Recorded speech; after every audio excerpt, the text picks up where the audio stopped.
आज की वीडियो में हम सुकुना के कच्चे चिट्ठे खोलने वाले हैं। सो वीडियो को एंड तक देखना ताकि आप कुछ भी चीज मिस ना करो। चलिए शुरू करते हैं। आप लोग सुकुना को तो जानते ही होंगे। अगर नहीं जानते तो मैं इन शॉर्ट बता देता हूँ कि ये वही जालिम है जिसने जुजुत्सु काइसेन के हर कैरेक्टर की नाक में दम कर रखा है। एंड हमारी प्यारी लड़कियों के फेवरेट गोजो को तो इसने गाजर मूली की तरह काट दिया। लेकिन अभी भी कुछ लोगों को उम्मीद है कि गोजो वापस आएगा। खैर, इस बात को साइड रखते हम अपने बदमाश सुकुना पर फोकस करते हैं। 8720 के नारा पीरियड में हुआ सुकुना का जन्म। अब इससे पहले मैं तुम्हें उसके बारे में कुछ बताऊं, तुम लोगों का ये जानना जरूरी है कि र्योमेन सुकुना का एक्चुअली में मतलब क्या होता है। र्योमेन सुकुना बेसिकली एक रेफरेंस है, ना कि कोई नाम। जहाँ पर र्योमेन का मतलब होता है टू फेस्ड एंड सुकुना का मतलब होता है स्पिरिट। जहाँ पर र्योमेन सुकुना का मतलब होता है टू फेस्ड स्पिरिट, जो कि एक रेफरेंस है, ना कि कोई नाम। सुकुना का असली नाम क्या था वो भी बताऊंगा। जैसे कि मैंने तुम्हें भी बताया कि सुकुना का जन्म 720 AD के नारा पीरियड में हुआ था। सुकुना बेसिकली दो भाई थे, एक का नाम ओसु एंड एक का नाम ओसु। जानता हूँ नाम सेम सेम है बट डिफरेंट है।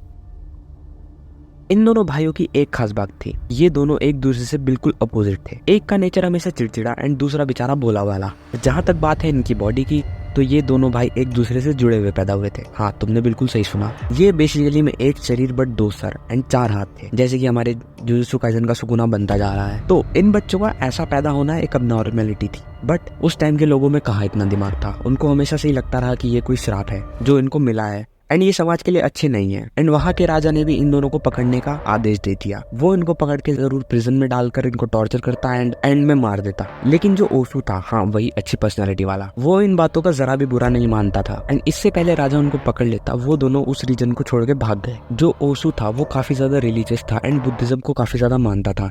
एंड उसके बाद उसने हीडा रीजन में बुद्धिज्म की शुरुआत भी करी। हीडा रीजन के लोग सुकुना को एक गार्जियन के रूप में मानने लगे, उसकी मूर्ति बना के उसकी पूजा करने लगे।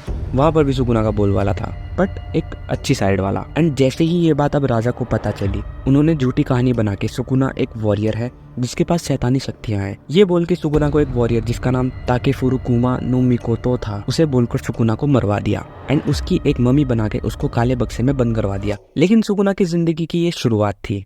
उसे बक्से में बंद करने के बाद स्टार्ट हुआ कर्स ऑफ सुकुना, जहाँ पर सुकुना अब एक कर्स स्पिरिट बन चुका था। 10 फुट लंबा एक वॉरियर जिसके हाथों में स्वॉर्ड, एक बो एंड एक स्पीयर रहता था।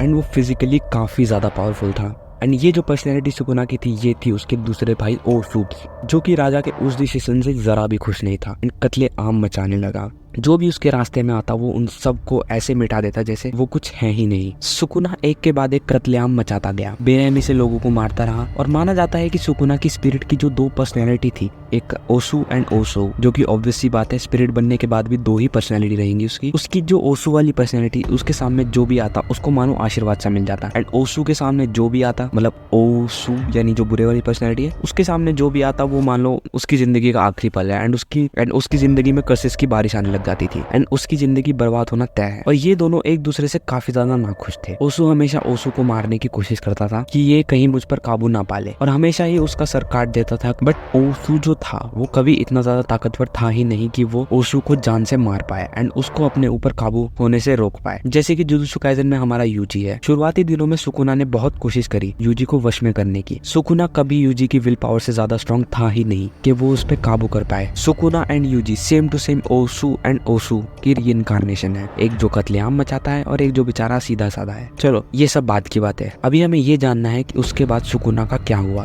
तो देखो यार, सुकुना चाहे कितना ही पावरफुल हो बट उसको भी मारा जा सकता है। कैसे, वो मैं आपको बताता हूँ। सुकुना की बस एक ही कमजोरी थी, उसका खुद का भाई ओसु, जिसकी मदद से सुकुना को मारा गया। अब ये भी बता दूं कि किसने मारा। तो भाई लोग, सुकुना को मारने वाला और कोई नहीं बल्कि हमारा ताकेफुरुकुमा नो मिकोतो ही था। मानना पड़ेगा, ये बंदा हमारे गोजो से ज्यादा पावरफुल है। अरे रुको रुको, अभी वीडियो खत्म नहीं हुई, अभी भी सिर्फ सुकुना की स्पिरिट ही खत्म हुई, उसका श्राप नहीं। 2005 में एक न्यूज सर्कुलेट हुई जिसके अकॉर्डिंग 4 स्टूडेंट्स एक टेंपल में गए जहाँ पर उन्हें एक ब्लैक कलर का वुडन बॉक्स मिला, जो कि काफी सदियों से वही पड़ा हुआ था।